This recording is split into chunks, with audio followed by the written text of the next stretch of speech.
Besoj keni parë që të gjithë se çfarë ka ndodhur dje në Zvërnes të Vlorës.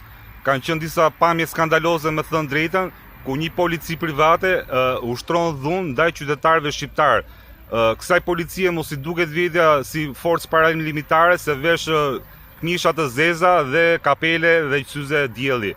E kuptoni ju se me dash shteti i bën t'i shkri për brenda 24 orëve dhe i bën gjithë ta të largohen nga ky vend.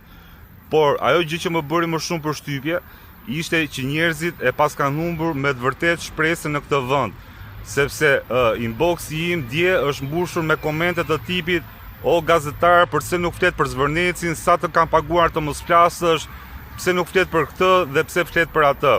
E kuptoni ju, në një vend ku ka shtet, ka opozit, ka gjykata, ka polici, njerëzit e gjejnë shpresën e fundit te njerëz si puna ime, po themi, që kemi një faqe personale me pak ndjekës, sepse e din që ajo gjë që unë do themi do të jetë e pavarur. Kjo situatë do vazhdoj kështu, sepse fajin nuk e ka investitori që blen toka, fajin nuk e ka që investitori që vendos garde, po fajin e ka i person që ka ndryshuar ligjin e zonave të mbrojtura.